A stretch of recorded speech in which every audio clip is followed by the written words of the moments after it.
दहेज लोभियों ने नवविवाहिता की हत्या कर दी। मामला है बाराबंकी जनपद की कोठी थाना क्षेत्र के समोसराय गांव का, जहां पर जैसाना निवासी राज बहादुर वर्मा की पुत्री का विवाह समोसरान्य के हेमराज पुत्र प्रेम नारायण वर्मा के साथ 2020 में हुआ था। विवाह के समय से ही दान दहेज को लेकर विवाद शुरू हो गया था, लेकिन समझा बुझाकर मामले को शांत कराया जाता रहा।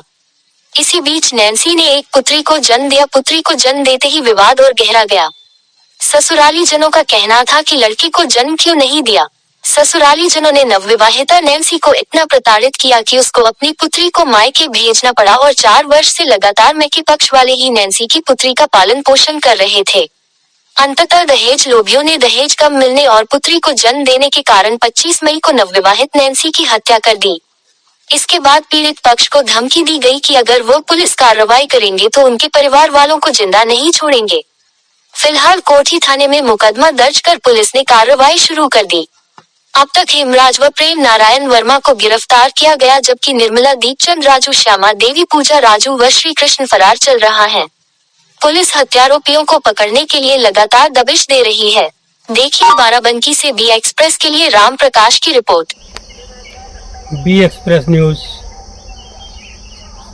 बाराबंकी कोठी थाना के अंतर्गत समोसराय गांव का एक नवविवाहिता लड़की की निर्मम हत्या कर दी गई।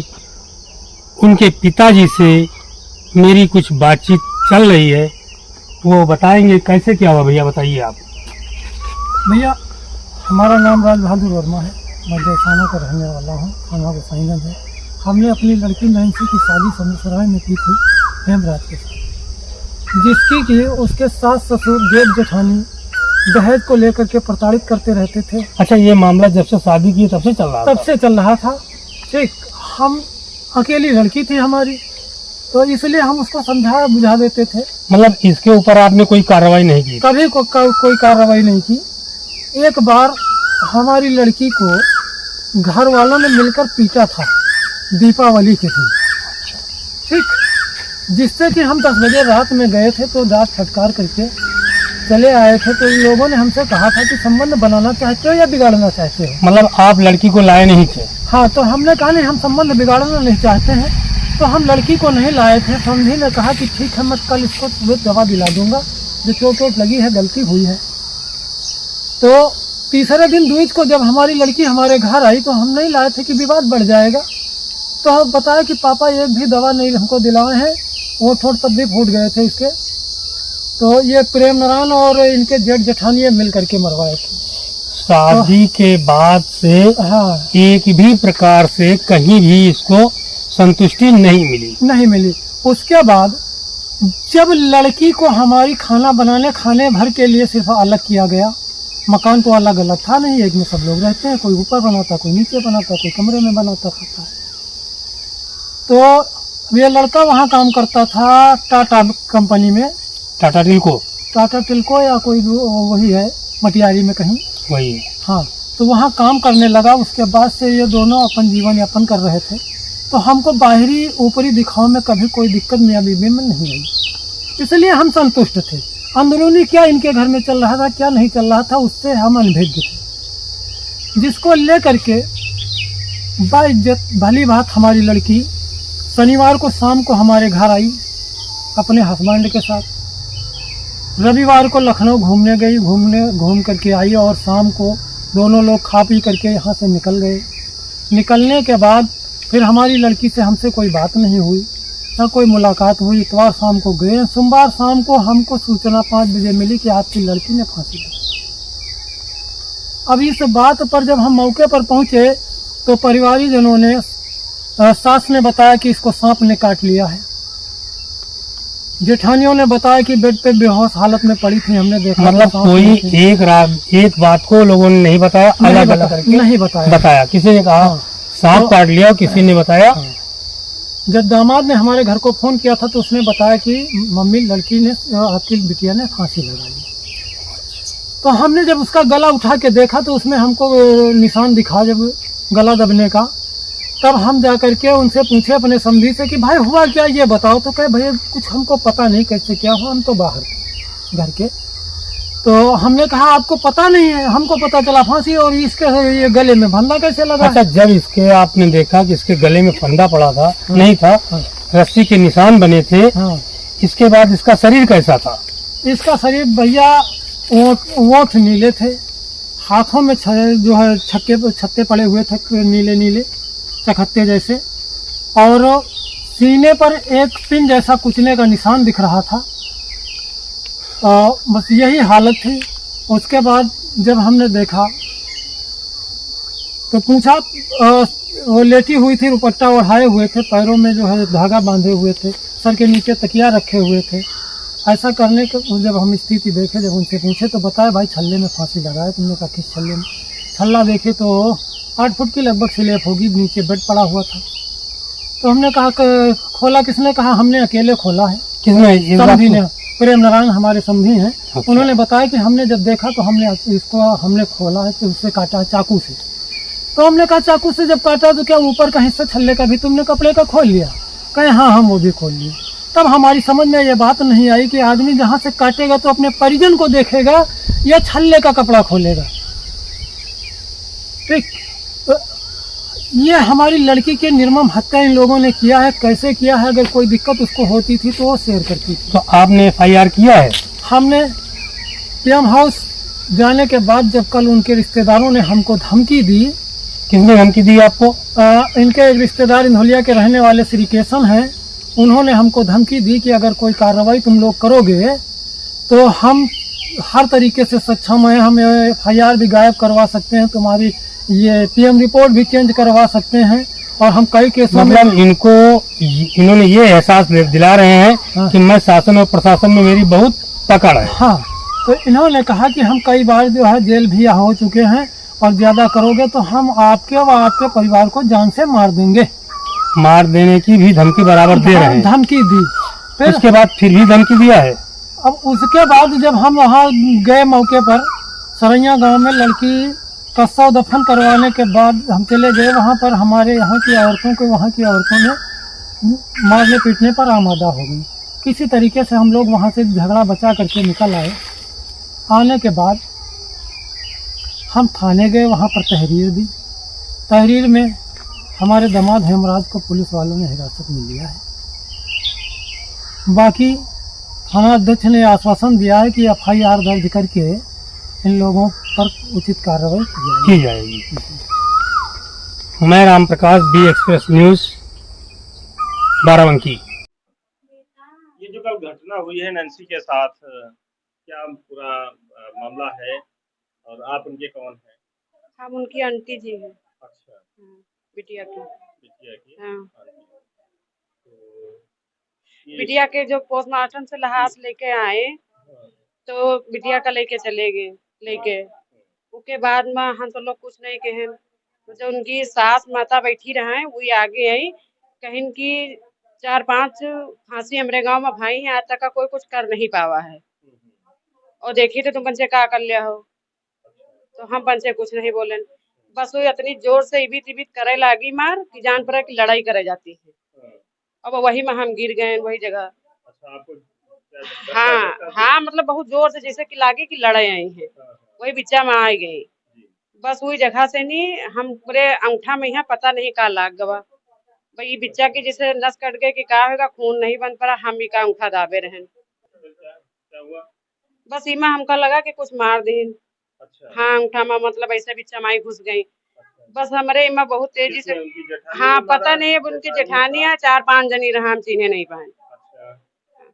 बस अति भीड़ में मतलब घुस के आई भी तो 4-5 जनी रहा तो हम जाने नहीं पाए। कुछ मार दिया क्या?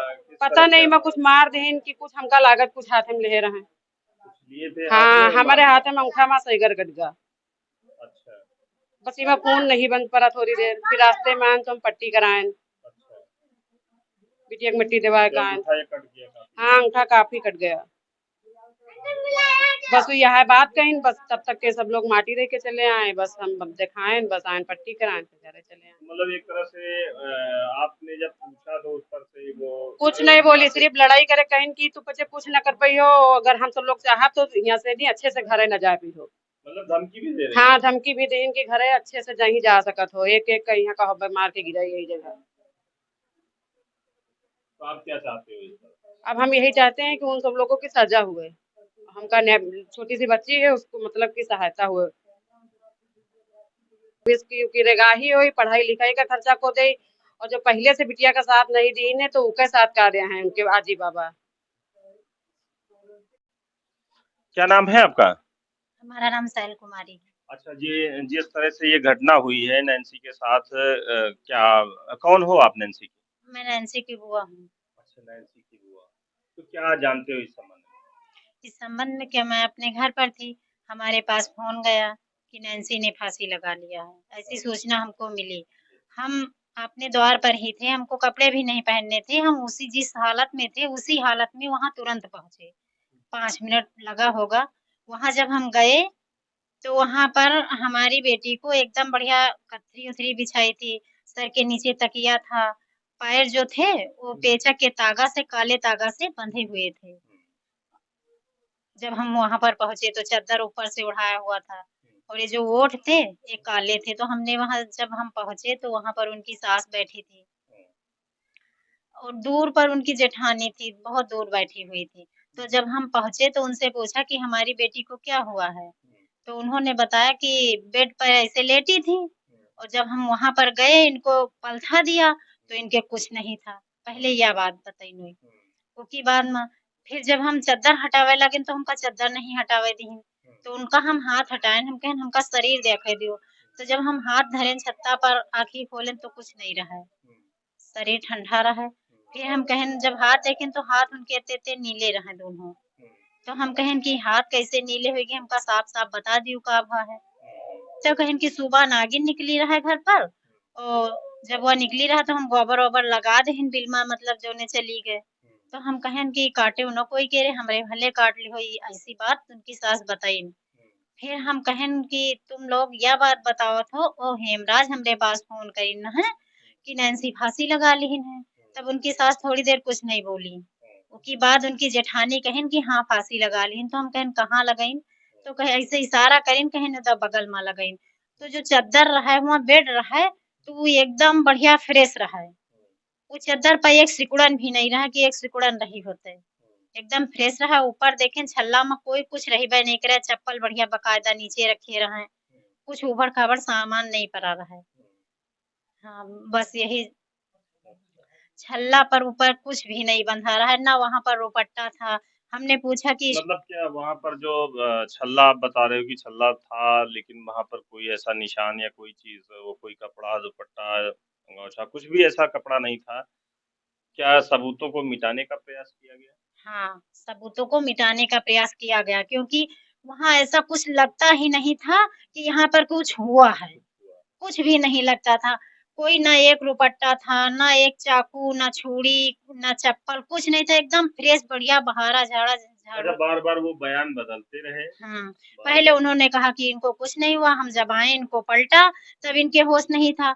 उसके बाद जब हमने दोबारा प्रयास किया, पूछा गुस्से में, तो उन्होंने कहा कि इनके नागिन काट ली से। तो हमने कहा जब नागिन ने काटा है तो हमको सूचना दिया होता कि इनके नागिन काटिस, तो तुरंत लेके मतलब बार बार बयान हम्म, बदलते गए और सबूतों के साथ छेड़खानी की गई। छेड़खानी करते गए। तो बस उनकी सास ही मौके पे थी और कोई नहीं था वहाँ, गांव की एक भी औरत वहाँ नहीं थी जब अच्छा, हम जिस तरह की घटना है इसे आप क्या कहोगे, कि या हत्या हुई है या क्या कहोगे? बस हम यही कहेंगे कि हत्या हमारी बेटी ने अपने हाथ नहीं किया, उन लोगों ने हमारी बेटी को मार दिया। बाराबंकी बाराबंकी जनपद के कोठी थाना क्षेत्र में समो सराय में एक जो घटना हुई है, इसमें एक नैन्सी नाम की महिला की जो हत्या हुई है, इसके संबंध में हम इनसे बात करते हैं कि क्या नाम है आपका? सरोज। आप उनके कौन हो? माँ। जी। उनकी मम्मी। अच्छा, नैन्सी की मम्मी। अच्छा, नैन्सी की मम्मी हो। हाँ। क्या घटना के बारे में क्या जानकारी है आपको? घटना के बारे में जानकारी पहले से कुछ नहीं थी। वो हमारे पास फोन दामाद किया कि तुम्हारी बेटी फांसी लगा लिया, अच्छा। बस इतनी जानकारी जा है। और उसके पहले से, बहुत पहले से, जब से हम मतलब शादी किया उसके बाद से उनके ससुर अच्छे से नहीं रहने देते हैं। वो जब तब लड़ाई झगड़ा, उनका एक जेठ है राजू और जेठानी, सब मतलब हमेशा प्रताड़ित करते रहे हैं। लेकिन हम समझा बुझा के हमेशा उनको भेजा करते थे कि कोई बात नहीं बेटा, कैसो मतलब करो बसर, जाया करती थी। लेकिन वो लोग अच्छे से कभी रहने नहीं देते, हमेशा उल्टा सीधी बातें कहती रही। ये उनका मतलब जो मंजिलका वाला जेठ है, वो कह रहा है कि मतलब ये खराब है। बहुत बार लड़ाई झगड़ा यही सब कहती रहती हैं। और जब लड़की हुई तब भी उनका मंजिलका जेठ जो है वो हमरे दामाद को बाराबंकी अस्पताल से तुरंत लेके चले आए। उसमें भी मतलब वो हमको बहुत परेशान किया, लड़ाई झगड़ा किया, लड़की हमारे पास है। अच्छा, जब से लड़की पैदा हो गई तब से और ज्यादा प्रताड़ित और करने लगे। ज्यादा परेशान करत रहे। तो लड़की कहाँ किसके पास रहती? लड़की मेरे पास रहती है। अच्छा। 6-7 महीना बेटी के पास रही है, उसके बाद लड़की मेरे पास रहती है। उनकी सासू माँ दूध भी नहीं देती रहा लड़की को पिलाने को, इसलिए मैं लड़की उनकी में हम अपने पास रखी रहा है। अच्छा, अच्छा। 4 वर्ष। मतलब लगातार लगातार प्रताड़ित हाँ, करते कभी हुई मतलब अच्छे से नहीं जीने दी। कभी कभी अच्छे से जिए हमारी बिटिया का नहीं। और अंततः ये घटना हुई। वो की बाद ये घटना हो गई। लेकिन हमको ये नहीं पता था कि ये थोड़ी-थोड़ी हमेशा लड़ाई झगड़ा करते रहते हैं, तो का मेरी बेटी को मार डरी हैं? ये तो हमका नहीं पता। नहीं हम काहे भेजित? हम ना भेजित। अगर इनका मार डायरेक्ट रहा है हमारी बिटिया का तो हमारे घर का पठाई देती। एक बिटिया पालित रहा है, हम मोग रख लेते न अपने घर में।